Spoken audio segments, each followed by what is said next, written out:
Novel Stream presents One of the Missing by Ambrose Bierce. Jerome Searing, a private soldier of General Sherman's army, then confronting the enemy at and about Kennesaw Mountain, Georgia, turned his back upon a small group of officers with whom he had been talking in low tones, stepped across a light line of earthworks, and disappeared in a forest.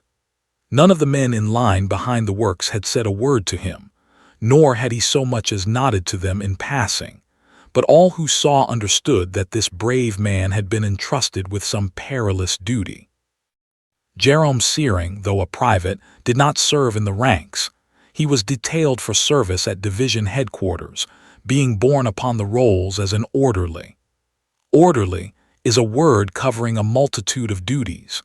An orderly may be a messenger, a clerk, an officer's servant, anything. He may perform services for which no provision is made in orders and army regulations. Their nature may depend upon his aptitude, upon favor, upon accident. Private Searing, an incomparable marksman, young, hardy, intelligent, and insensible to fear, was a scout. The general commanding his division was not content to obey orders blindly, without knowing what was in his front, even when his command was not on detached service, but formed a fraction of the line of the army. Nor was he satisfied to receive his knowledge of his vis-a-vis through the customary channels. He wanted to know more than he was apprised of by the corps commander and the collisions of pickets and skirmishers. Hence Jerome Searing, with his extraordinary daring, his woodcraft, his sharp eyes and truthful tongue. On this occasion his instructions were simple: to get as near the enemy's lines as possible and learn all that he could. In a few moments he had arrived at the picket line, the men on duty there lying in groups of 2 and 4 behind little banks of earth scooped out of the slight depression in which they lay, their rifles protruding from the green boughs with which they had masked their small defenses. The forest extended without a break toward the front, so solemn and silent that only by an effort of the imagination could it be conceived as populous with armed men, alert and vigilant, a forest formidable with possibilities of battle. Pausing a moment in one of these rifle pits to apprise the men of his intention, Searing crept stealthily forward on his hands and knees, and was soon lost to view in a dense thicket of underbrush. "That is the last of him," said one of the men. "I wish I had his rifle. Those fellows will hurt some of us with it." Searing crept on, taking advantage of every accident of ground and growth to give himself better cover. His eyes penetrated everywhere, his ears took note of every sound. He stilled his breathing, and at the cracking of a twig beneath his knee stopped his progress and hugged the earth. It was slow work, but not tedious. The danger made it exciting, but by no physical signs was the excitement manifest. His pulse was as regular, his nerves were as steady as if he were trying to trap a sparrow. "It seems a long time," he thought, "but I cannot have come very far. I am still alive." He smiled at his own method of estimating distance and crept forward. A moment later he suddenly flattened himself upon the earth and lay motionless, minute after minute. Through a narrow opening in the bushes he had caught sight of a small mound of yellow clay, one of the enemy's rifle pits.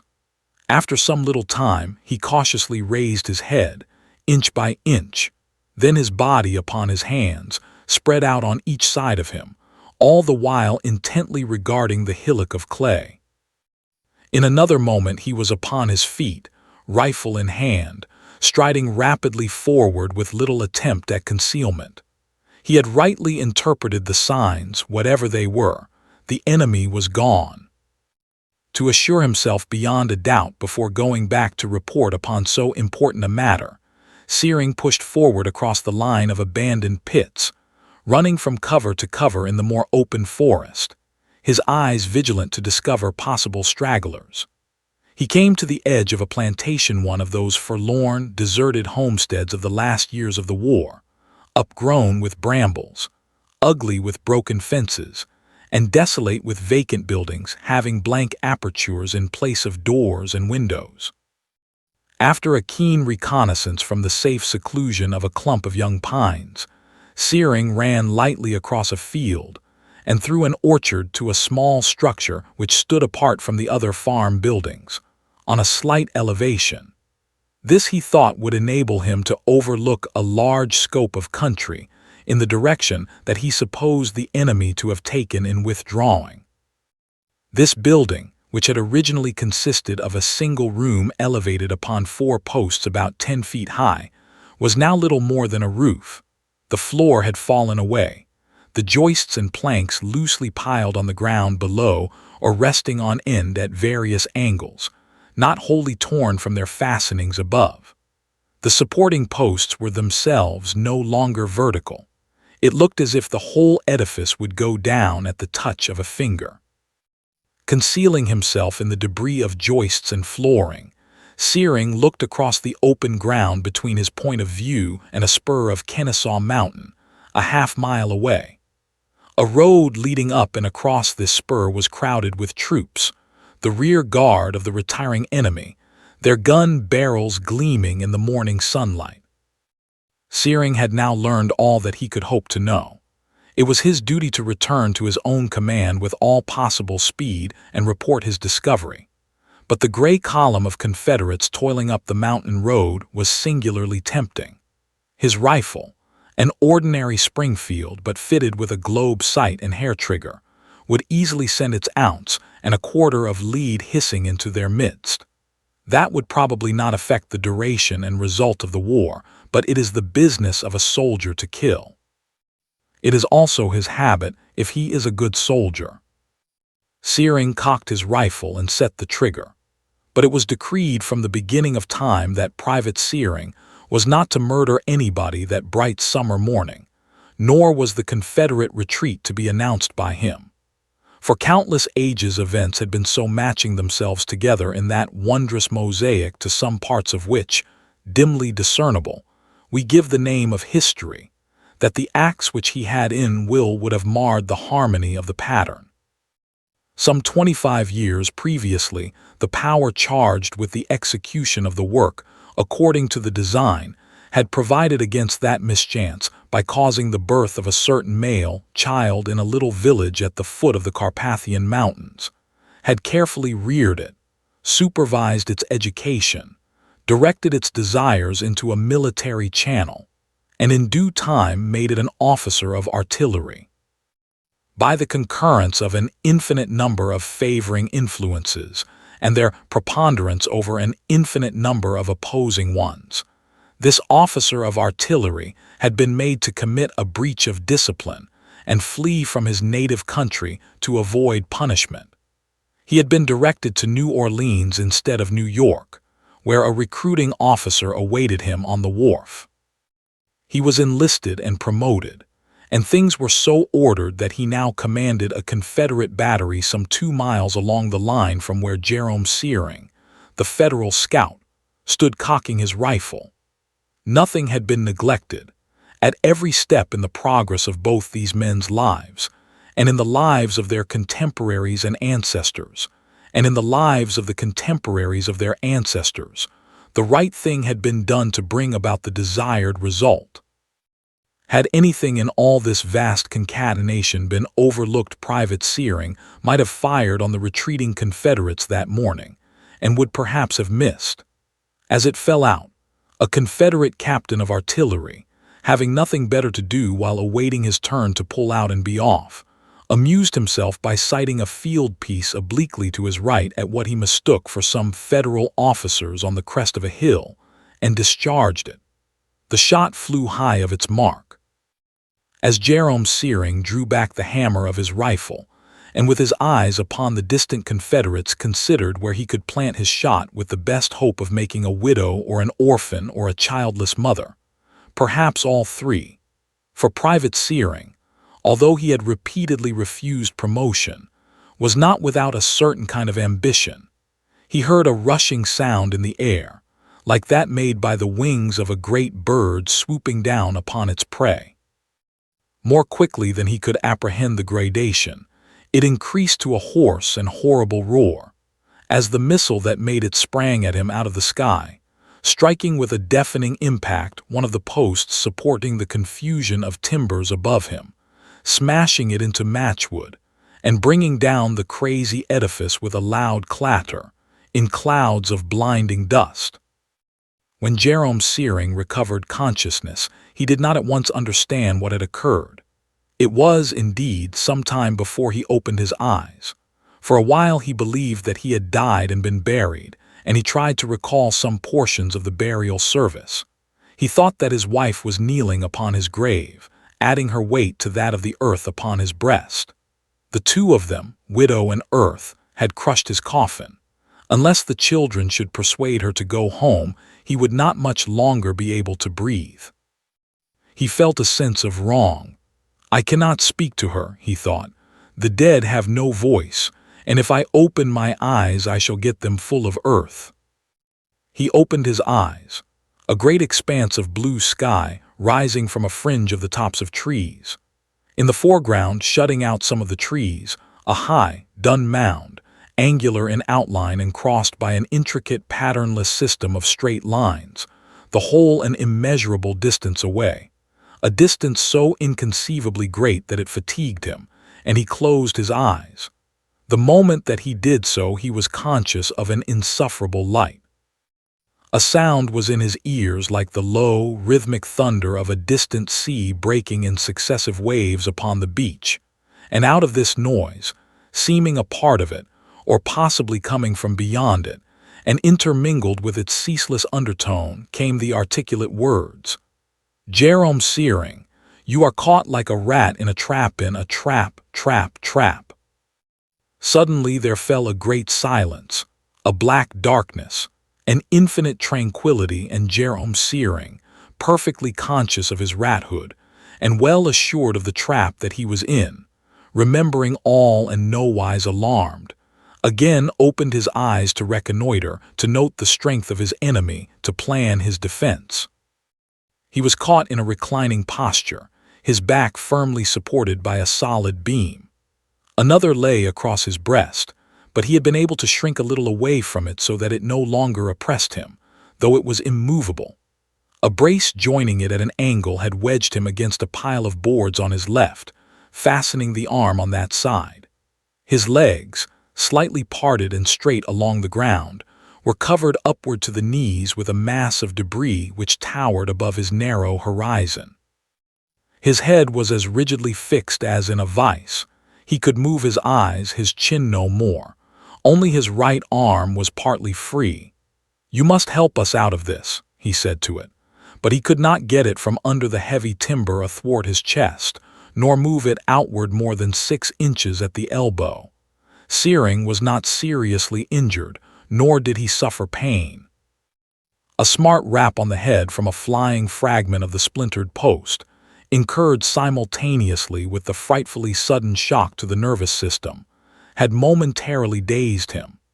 His term of unconsciousness, including the period of recovery, during which he had had the strange fancies, had probably not exceeded a few seconds, for the dust of the wreck had not wholly cleared away as he began an intelligent survey of the situation. With his partly free right hand he now tried to get hold of the beam that lay across, but not quite against, his breast. In no way could he do so. He was unable to depress the shoulder so as to push the elbow beyond that edge of the timber which was nearest his knees. Failing in that, he could not raise the forearm and hand to grasp the beam. The brace that made an angle with it downward and backward prevented him from doing anything in that direction, and between it and his body, the space was not half so wide as the length of his forearm. Obviously, he could not get his hand under the beam nor over it. The hand could not, in fact, touch it at all. Having demonstrated his inability, he desisted, and began to think whether he could reach any of the debris piled upon his legs. In surveying the mass with a view to determining that point, his attention was arrested by what seemed to be a ring of shining metal immediately in front of his eyes. It appeared to him at first to surround some perfectly black substance, and it was somewhat more than a half-inch in diameter. It suddenly occurred to his mind that the blackness was simply shadow, and that the ring was in fact the muzzle of his rifle protruding from the pile of debris. He was not long in satisfying himself that this was so, if it was a satisfaction. By closing either eye, he could look a little way along the barrel, to the point where it was hidden by the rubbish that held it. He could see the one side, with the corresponding eye, at apparently the same angle as the other side with the other eye. Looking with the right eye, the weapon seemed to be directed at a point to the left of his head, and vice versa. He was unable to see the upper surface of the barrel, but could see the under surface of the stock at a slight angle. The piece was, in fact, aimed at the exact center of his forehead. In the perception of this circumstance, in the recollection that just previously to the mischance of which this uncomfortable situation was the result, he had cocked the rifle and set the trigger so that a touch would discharge it, Private Searing was affected with a feeling of uneasiness. But that was as far as possible from fear. He was a brave man, somewhat familiar with the aspect of rifles from that point of view, and of cannons too. And now he recalled, with something like amusement, an incident of his experience at the storming of Missionary Ridge, where, walking up to one of the enemy's embrasures from which he had seen a heavy gun throw charge after charge of grape among the assailants, he had thought for a moment that the piece had been withdrawn. He could see nothing in the opening but a brazen circle. What that was he had understood just in time to step aside as it pitched another peck of iron down that swarming slope. To face firearms is one of the commonest incidents in a soldier's life. Firearms, too, with malevolent eyes blazing behind them. That is what a soldier is for. Still, Private Searing did not altogether relish the situation and turned away his eyes. After groping, aimless, with his right hand for a time, he made an ineffectual attempt to release his left. Then he tried to disengage his head, the fixity of which was the more annoying from his ignorance of what held it. Next he tried to free his feet, but while exerting the powerful muscles of his legs for that purpose, it occurred to him that a disturbance of the rubbish which held them might discharge the rifle. How it could have endured what had already befallen it he could not understand, although memory assisted him with several instances in point. One in particular he recalled, in which in a moment of mental abstraction he had clubbed his rifle and beaten out another gentleman's brains, observing afterward that the weapon which he had been diligently swinging by the muzzle was loaded, capped, and at full cock, knowledge of which circumstance would doubtless have cheered his antagonist to longer endurance. He had always smiled in recalling that blunder of his green and salad days as a soldier, but now he did not smile. He turned his eyes again to the muzzle of the rifle, and for a moment fancied that it had moved. It seemed somewhat nearer. Again he looked away. The tops of the distant trees beyond the bounds of the plantation interested him. He had not before observed how light and feathery they were, nor how darkly blue the sky was, even among their branches, where they somewhat paled it with their green. Above him it appeared almost black. It will be uncomfortably hot here, he thought, as the day advances. I wonder which way I am looking. Judging by such shadows as he could see, he decided that his face was due north. He would at least not have the sun in his eyes, and north, well, that was toward his wife and children. Bah, he exclaimed aloud, what have they to do with it? He closed his eyes. As I can't get out, I may as well go to sleep. The rebels are gone, and some of our fellows are sure to stray out here foraging. They'll find me. But he did not sleep. Gradually he became sensible of a pain in his forehead, a dull ache, hardly perceptible at first, but growing more and more uncomfortable. He opened his eyes, and it was gone, closed them, and it returned. The devil, he said irrelevantly, and stared again at the sky. He heard the singing of birds, the strange metallic note of the meadowlark, suggesting the clash of vibrant blades. He fell into pleasant memories of his childhood, played again with his brother and sister, raced across the fields, shouting to alarm the sedentary larks, entered the somber forest beyond, and with timid steps followed the faint path to Ghost Rock, standing at last with audible heart-throbs before the dead man's cave, and seeking to penetrate its awful mystery. For the first time he observed that the opening of the haunted cavern was encircled by a ring of metal. Then all else vanished and left him gazing into the barrel of his rifle as before. But whereas before it had seemed nearer, it now seemed an inconceivable distance away, and all the more sinister for that. He cried out, and, startled by something in his own voice, the note of fear lied to himself in denial. "If I don't sing out, I may stay here till I die." He now made no further attempt to evade the menacing stare of the gun barrel.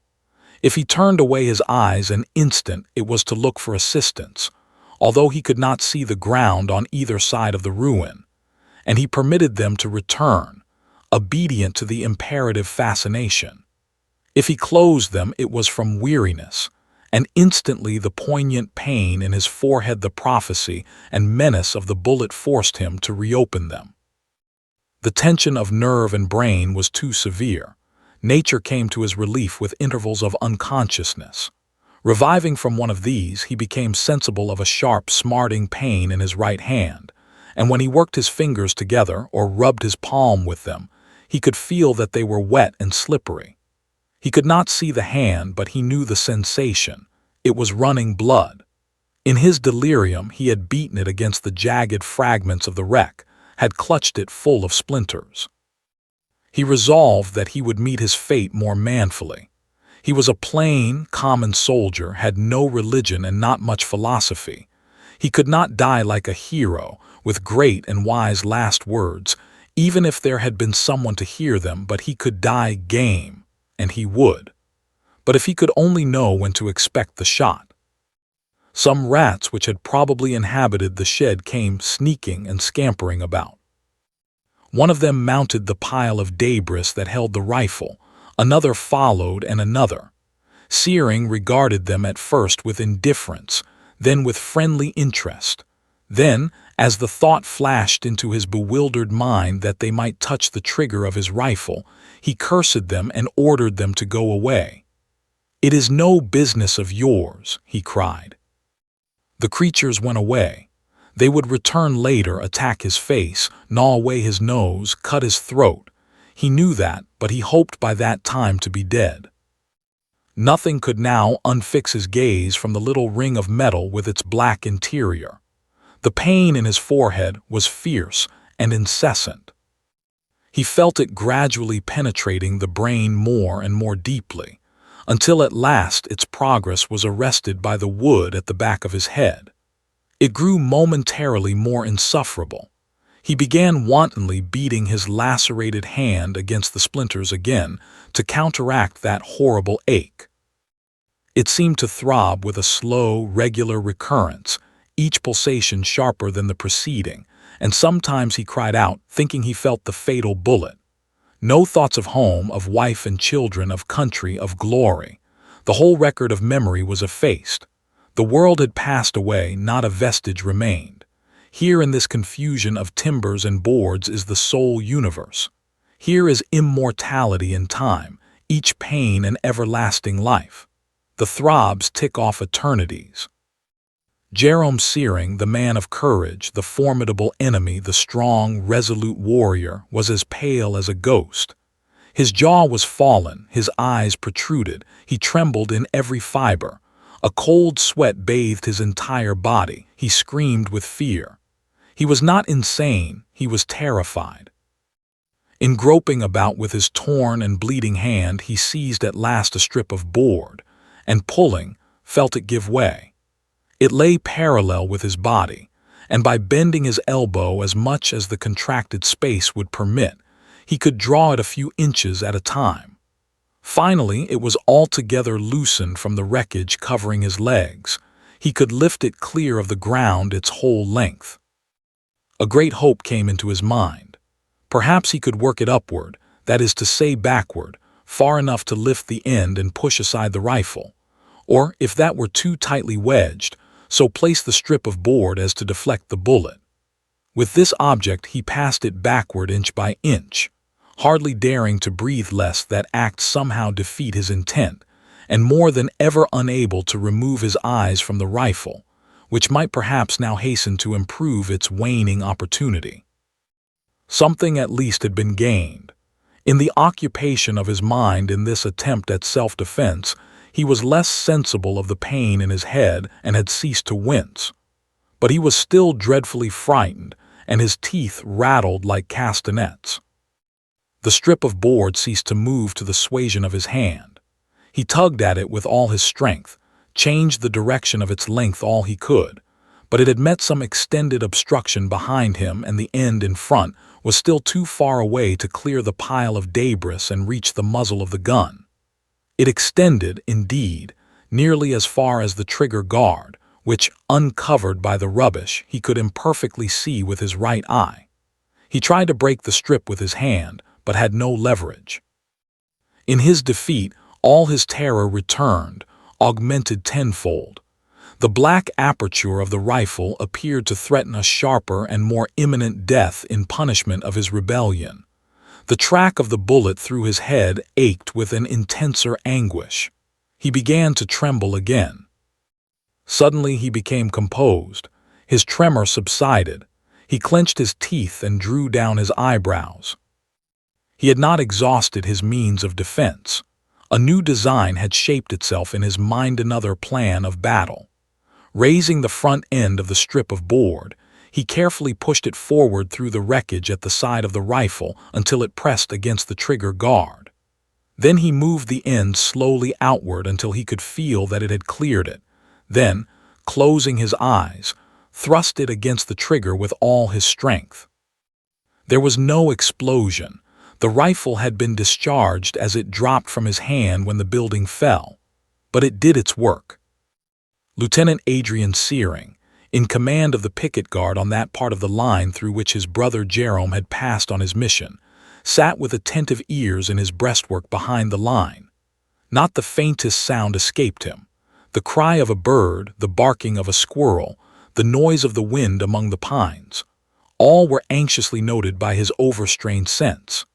Suddenly, directly in front of his line, he heard a faint, confused rumble, like the clatter of a falling building translated by distance. The lieutenant mechanically looked at his watch. 6:18. At the same moment, an officer approached him on foot from the rear and saluted. "Lieutenant," said the officer, "the colonel directs you to move forward your line and feel the enemy if you find him. If not, continue the advance until directed to halt. There is reason to think that the enemy has retreated." The lieutenant nodded and said nothing. The other officer retired. In a moment the men, apprised of their duty by the non-commissioned officers in low tones, had deployed from their rifle pits and were moving forward in skirmishing order, with set teeth and beating hearts.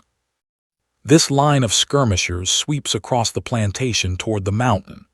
They pass on both sides of the wrecked building, observing nothing. At a short distance in their rear their commander comes. He casts his eyes curiously upon the ruin and sees a dead body half buried in boards and timbers. It is so covered with dust that its clothing is Confederate gray. Its face is yellowish-white. The cheeks are fallen in, the temples sunken too, with sharp ridges about them, making the forehead forbiddingly narrow. The upper lip, slightly lifted, shows the white teeth, rigidly clenched. The hair is heavy with moisture, the face as wet as the dewy grass all about. From his point of view, the officer does not observe the rifle. The man was apparently killed by the fall of the building. "Dead a week," said the officer curtly, moving on and absently pulling out his watch as if to verify his estimate of time. 6:40.